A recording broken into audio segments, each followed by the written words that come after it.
Good morning, everyone, and welcome back. This is our second year of Chesco Gridiron Insiders. I'm EJ Moyer. We have the privilege to be joined by Mike Milano, ex-Downingtown West and Hall of Fame coach. We have Tom Wolf. Okay, Tom Wolf, as you know from last year, ex-offensive coordinator at Downingtown East, and also second place winner when it came to predictions last year to, of course, myself. All right, no one needs to introduce the famous Pete DiGiovanni, okay, your sports page and really the face of knowledge about Chesco football throughout the years. And then Nate is going to join us actually live in studio as opposed to always coming in and giving us his thoughts and predictions about the teams. So we're going to start today with the Southern Division. The Southern Division is made up of Avongrove, Kennett, Unionville, the Sun Valley's also in it, and Oxford, right? Yeah, I couldn't forget Oxford, right? So let's get started. Pete, let's have a discussion about Avongrove. Let's talk about the team they have coming back and what we look forward to with Avongrove. Avongrove had a disappointing year last year, EJ, but he's cause for optimism. He's bringing back 5 offensive starters and 7 on the defensive side of the ball. And what head coach Joe Coffey told me was that the strength of the team, he feels, is the accountability within the team, that they're holding each other accountable. He says it's been an excellent work ethic and the biggest numbers they've ever had in the weight room. Defensively, he has his whole secondary back. He's excited about a couple kids on the defense, Grayson Pittman and Gavin Smith, and they're very competitive team. Quarterback is a little bit up in the air. He's got 2 kids in the mix, Nate Mater, who played last year, and a kid named Nick Walgreen. They're competing for the job. And, they're going to be a force in the South, I think. No, I agree. I talked to Coach Coffey myself. I'll tell you what, I think the South is one of the toughest divisions, definitely to predict, with Unionville, Oxford, and Avongrove, and then obviously Sun Valley, and then Kennett. I mean, we'll get to that when we get to Tom. But I know Coach Coffey's really excited, really about the numbers, the weight room, the team, the new field. There's so much to be excited about with Avongrove football. Let's just see what they're going to do. The schedule is pretty much the same as last year. Yeah, he opens up with Warwick again. Yes. So I know that was a really good game last year. It should be a good game again. It's things I think are on the rise for Avongrove football. Yeah, Coach Coffey. Yeah, let's hope so. Coach Coffey's a good man, and he really feels like the numbers and the attitude has changed at Avongrove. Okay. Let's move on. Okay. Tom? So I had the pleasure of speaking with Coach Lance Frazier from Kennett High School a couple weeks ago. And Coach Frazier, been around for a little while now down at Kennett.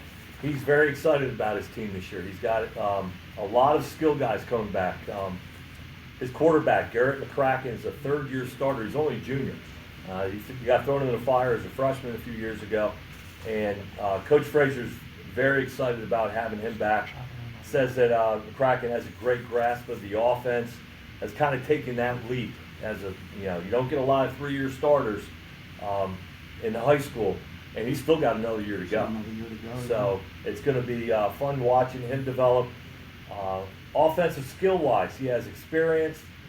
He says that's the strongest part of his offense. He's got returners in Alex Carboll, who's a junior, Gavin Ridge, Matt Reidenberg, Brian Doherty, and Aaron Hunter are all going to be handling the ball in Coach Frazier's offense, which he describes as a spread smash mouth offense.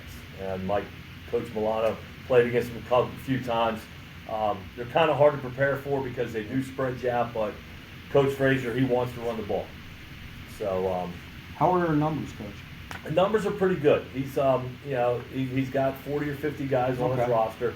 He's going to have to go both ways. Offensive line is basically the defensive line.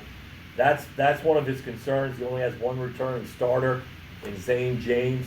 but he mentioned a couple guys, Ryan Falco and Andrew Ramirez, are a couple juniors that have significant playing experience last year, and he's really anxious to get into it. His schedule is interesting. He's got Unionville, which is their big rival. He's looking forward to Oxford, and Phoenixville is a game he's also circled on his schedule. He said they've been pretty competitive the last couple of years. So he's looking for the players to step up, adjust to the scheme, and Coach Frazier ended the season real strong last year. I think he won their last 4 or 5 games in a row, and he's looking to build on that for next year. Okay. Nate, do you have any stats just from last year? I know Kenneth and they were kind of used to playing a little bit shorthanded last year. Weren't they started out the year kind of decimated with injuries, right? And his guys came back, they got better, and finished really strong. They really ended the season on a high note. Yeah, I think they were 1-3 to start the year. They came back, beat Unionville, and ended up, winning the division, which is obviously a big deal for them. Anytime they get a win over Unionville is a big deal down there at the Mushroom Battle. But obviously McCracken, like you said, his freshman year kind of thrown to the fire. 2 touchdowns and 9 interceptions last year. 7 touchdowns, 6 interceptions. So he's definitely trending the right way. Obviously they lost some serious leadership with a couple guys out of there, but Geyer, obviously Ian Geyer, a really good player for them last year. But like you said, Gavin Rich is a really good defensive back, and they have a really good kicker, maybe one of the best kickers in the area, Shea Barker. Yeah. His brother kicks at Penn State, so he's on his way to a Division I school as well. So the thing about them, they never have a lot of numbers on the sidelines, but they definitely compete well under Coach Frazier. So. We missed a little bit. Can you give us what's returning on Avondale from a stat standpoint? Yeah, I mean, Sebastro, obviously he had 600 yards rushing last year, 6 touchdowns. Dylan LaPapa, 26 catches, 343 yards. So they got a couple kids that they can put the ball in their hands and make some plays down there. And that's obviously big for Avondale with a new quarterback this year. So. Yeah, no, Kenneth, I think is going to be really tough to get ready for. Hopefully they can stay a little bit healthier in the beginning of the year. If he has the right kid at quarterback, they're a beast. Yeah, I agree. As is most teams, I would say. Yeah. We love returning Because starters, quarterback that's for run sure. game with that spread power stuff, and it's tough. Oxford or Unionville? Why don't we let introduce Coach Milano? You got and it. Let him do some talking. Sure. Hey, so Oxford, one of my favorite coaches, Coach Means down at Oxford. He and I have we've connected many times to talk ball. He's a great coach. I think we said his 9th year coming in here, and he says his strength and experience of his offensive of both of his lines, the physicality, he thinks is going to be the strength of the team. And I know from coaching, breaking in a new quarterback, as he's talking about here, is always tough, right? A little bit iffy, hoping the kids hold up and things go the right way. But he has some new skill guys as well, and expecting to lean on that experienced group up front as he goes through. His kids he's expecting a lot from this year. Joel McLean, you guys all know about him. I'm learning about some of these guys. I didn't follow so closely last year, but he's a 3-year starter, all league on both sides of the ball. And he says Liam Bell is his leader up front on both sides, and also a 3-year starter. And those kids getting some recruiting interest, which was pretty cool to hear. Joel McLean, Jalen McLean, Liam Bell, Jace McKinney, Aiden Edison, Gabe Duggan. He was excited to hear that those guys are, wanting to play and getting some recruiting interest as well. He talks about, I always love the matchups. I'm not so aware of some of the matchups down at that end of the county sometimes, but Mike says all his league games are key games, but his rivalry games are Avondale, and that's the one he always has circled on the calendar down there. And then, I always hated this as a coach. Who do you expect? Who do you expect to contend, and who's the tough teams? And he immediately went to Unionville with a great group of skill guys back, and then mentioned Kenneth's always really well coached, as we just talked about, and tough. And he has to mention his arch rival here, Avondale. He says they have numbers back, and they're really deep, he felt like. So he's excited about his upcoming season, as he always is. He's upbeat, positive. If Oxford could win just on base the way the head coaches work, then they'd be at the top of the heap every year. I know Mike works really hard, and he's awesome with those kids. Coach, I know that Liam Bell kid is very underrated, probably because he doesn't get a lot of press being down at Oxford, but like you said, he's a 3-year starter, Yeah. and he moves people on the offensive line. Yeah, he's a very good player. That anytime we had highlights last year, it seems like it was the McLean McLean. show, offense Yeah. and defense. Yeah. Get the ball in his hands and he'll make something happen. Yeah.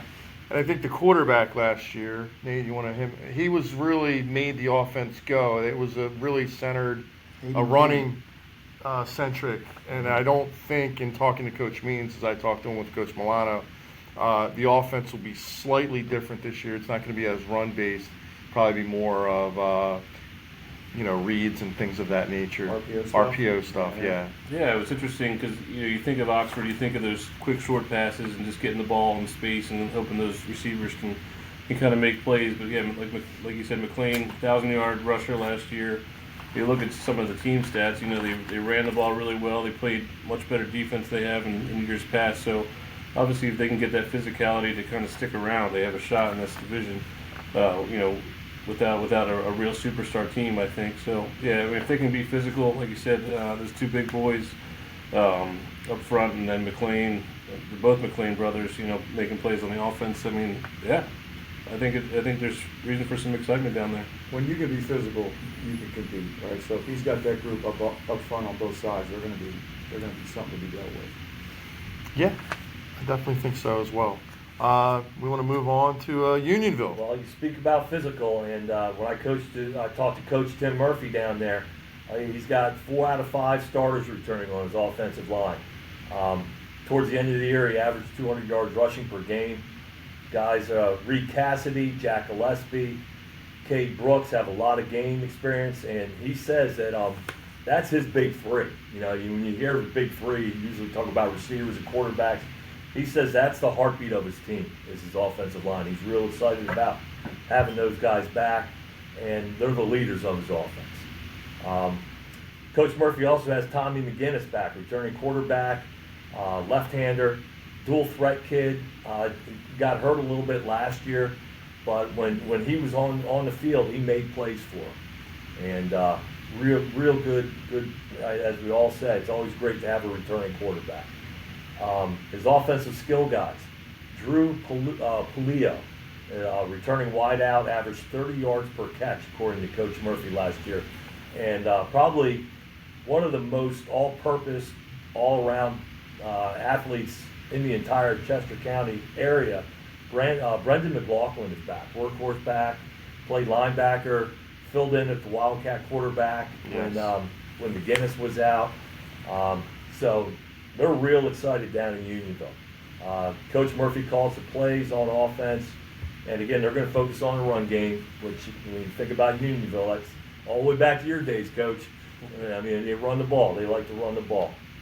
Craig Mann is the defensive coordinator. He told me that they're going to change to an odd front this year because they have a lot of depth at linebacker. They've got the Cassidy kid we talked about, Shane Gilday, Will Shriver, Charlie Williams, and Nick Rochus all saw time at linebacker last year. So because of that depth at linebacker, they're going to move to an odd front and play a lot of guys standing up at that linebacker position. His theme this year, when he met with the seniors,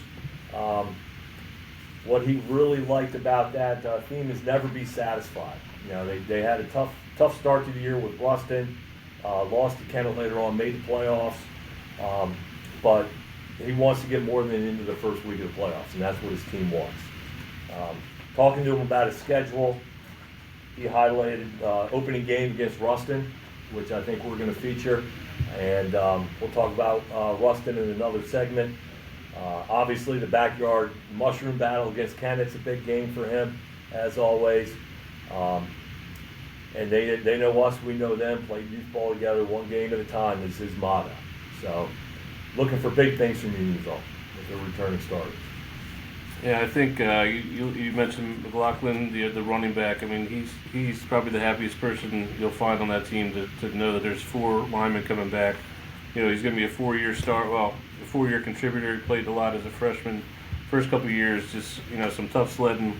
Some of those lines weren't as strong as they had been in the past for Unionville. Last year broke out, 1,200 yards, 14 touchdowns on the ground. You know, a threat from out of the backfield too. He had 13 catches for 300 yards and 4 more touchdowns. So even played quarterback when McGinnis was down, doing a lot of wildcat. But he's obviously a really good weapon down there in the South. And we saw, you know, how much McGinnis meant to them last year. Hurt in the Avon game, missed the Kennett game. Kennett beats them for the league title or the division title. But McGinnis kind of, you know, really showed up last year. Became a deep ball threat. Him and Paleo were probably one of the better deep ball combinations in the area. Just that play action pass that they can run off the run there. So yeah, I expect them to be. You know, I think maybe the favorites in that division just because of some of the skill kids they have back and some of the beef they have up front. So and track record too. Let's get to that now, I guess. We don't cover the Sun Valley team, which is the 5th team in that division. So let's start taking a look at predictions. We know when it comes to Unionville, we don't need you to remember this, but Unionville will be, as Tom mentioned, our week 0. That'll be our game of the week, our Chesco Gridiron game of the week. Unionville will also show up again as the game of the week, week 5. It's a big South game, Oxford at Unionville. So those will be the 2 main featured games that Unionville will be on. Let's start with Coach Milano. Sure, put me on the hot seat. Who do you like? Yeah. I see New how guy, it let's get goes. the new I guy see how in. it goes. Hey, that's tough. I mean, I coached at Unionville. I'd love to say Unionville. I coached down in Avon Grove is awesome. Coach Means is a good friend. I know how well coached Canada's always going to be. Based on what I'm seeing here, I guess sounds like Unionville's got both up front and some skill kids. So I'm going to throw a dart at Unionville. Yeah, I kind of implied that, I guess, with my last statement. But yeah, I think Unionville just maybe the best, one of the better quarterbacks in that division between him and McCracken. And obviously, you know, a top running back and some serious beef up front. So I'd like Unionville to win this division this year. Okay. Pete? I like Unionville too. I'm going to make it 3. I think they're going to get pushed by Oxford. I'm really excited about Oxford's physicality, what Coach Means he's doing down there. But I think just Unionville just has too much coming back, and the McLaughlin kid's going to be the difference. I like Unionville to win it. Make it 4 for 4. I think Kennett's going to be right there at the end. I think Oxford's going to be there at the end. But I'm going to give the nod to the experience with 4 returning linemen. I think all three of those games, or those 3 teams in those games they play each other, are going to be tight and well contested. But I'm going to give Unionville slight nod over Kennett and Oxford. So I think it's going to come down also to the Kennett-Unionville game. Where was that game last year? It's at Unionville. Is that Unionville? So this year it's at Kennett. That's a long bus ride. That is correct. It seems to me also, I mean, I think it's a 3. I think it's going to be Oxford. I think it's going to be Unionville. And I think it's going to be Kennett. And I think all the teams are going to beat each other up. The thing I worry about sometimes, you know, like we said with Unionville, is, and you can't predict this, right, because obviously Kennett had it too, but something tells me an injury is going to play a huge key here somewhere, and somebody's going to be missing a big game. So I like Unionville as well. However, I'm going to go with Kennett. Okay. All right, so there we go. All right, that is our preview of the South Division.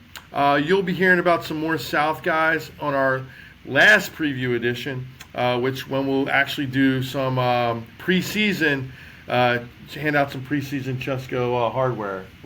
That'll be a new segment for us. So that'll be the South show. We'll be coming right back at you again, okay, when we preview the Central. All right, stay tuned.